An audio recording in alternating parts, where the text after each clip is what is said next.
ये तस्वीरें दिल्ली की नहीं है बल्कि केरलम से हैं, जहां छात्र अपनी मांग को लेकर कांग्रेस सरकार के खिलाफ प्रदर्शन कर रहे हैं। अगर आपको लगता है कि ये सिर्फ कुछ उम्मीदवारों का छोटा मोटा विरोध प्रदर्शन है तो अपनी आंखें खोल लीजिए। ये सिर्फ किसी एक परीक्षा में गड़बड़ी की बात नहीं है, बल्कि लाखों नौजवानों की जिंदगी, उनके सपनों और उनके भविष्य का कत्ल है।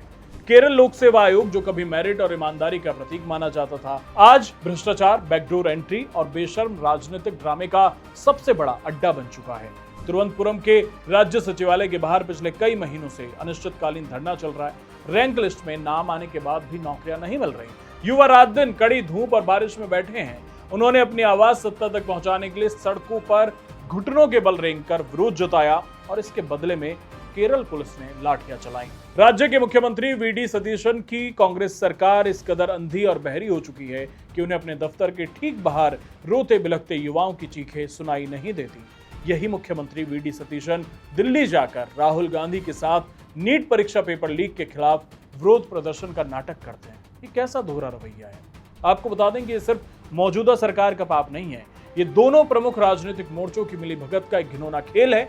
सत्ता चाहे एलडीएफ के पास रहे या कांग्रेस के पास, पिस्ता हमेशा आम और ईमानदार छात्र ही है। पहले सीपीआईएम के नेतृत्व वाली एलडीएफ सरकार का काला चिट्ठा खोलते हैं। याद कीजिए यूनिवर्सिटी कॉलेज स्कैम, जहां सत्ताधारी पार्टी के छात्र संगठन एसएफआई के नेताओं ने सिविल पुलिस ऑफिसर जैसी परीक्षाओं में स्मार्ट वॉच पहनकर सरेआम नकल की और पीएससी की पूरी परीक्षा प्रणाली की धज्जियां उड़ा दी। और दूसरी तरफ पार्टी के चहेतों, चमचों और संविदा कर्मचारियों को पिछले दरवाजे यानी बैकडोर एंट्री से पक्की नौकरियां बांट दी गई। और केरलम में सरकार बदलते ही कांग्रेस सरकार ने भ्रष्टाचार के इस ढर्रे को और आगे बढ़ाया। हाल ही में सामने आए आरटीआई के खुलासे से किसी का भी खून खौल उठेगा। स्टेट प्लानिंग बोर्ड परीक्षा का मामला देख लीजिए। यहां अधिकारियों की बेशर्मी का आलम यह था कि सभी उम्मीदवारों की आंसर शीट्स के बड़े बड़े डिस्क्रिप्टिव हिस्सों को बिना जांचे ही छोड़ दिया गया। बिना मूल्यांकन किए ही मनमाने ढंग से नंबर बांट दिए गए या काट लिए गए। केरल पीएससी आज 3 बड़े कैंसर से ग्रसित हो चुका है। पहला, मूल्यांकन और अंकन का घोटाला, जहां कॉपियां जांची ही नहीं जाती, गलत अनुवाद वाले सवाल थोपे जाते हैं और मनमाफिक अंक बांटे जाते हैं। दूसरा, पेपर लीक और कोचिंग माफिया का नेक्सस, प्राइवेट गाइड बुक से सीधे सवाल उठाकर चेप दिए जाते हैं। जो कोचिंग सेंटर का माफिया है उसका सीधा संपर्क पेपर सेट करने वालों से है।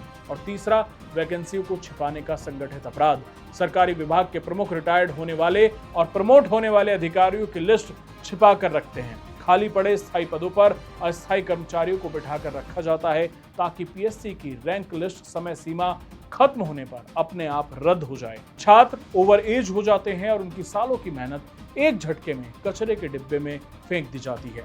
ये महज एक प्रशासनिक नाकामी नहीं है, ये एक पीढ़ी का सुनियोजित विनाश है।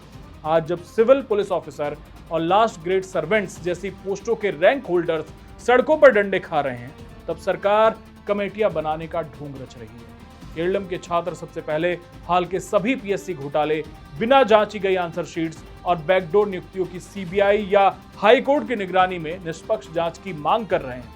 छात्रों की दूसरी मांग है कि प्रशासनिक देरी और सरकारी लापरवाही के कारण जिन योग्य उम्मीदवारों का समय बर्बाद हुआ है, उसकी भरपाई के लिए वर्तमान की सभी एक्टिव रैंक लिस्ट की समय सीमा तुरंत बढ़ाई जाए।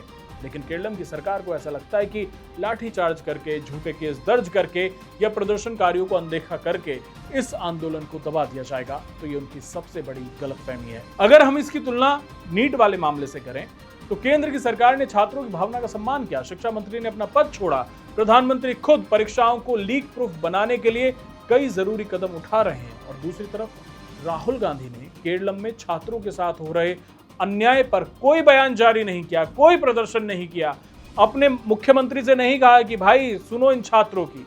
इस दोहरे रवैये पर राहुल गांधी के आप क्या कहना चाहते हैं, हमें कमेंट बॉक्स में बताएं। चैनल सब्सक्राइब करना ना भूलें। धन्यवाद।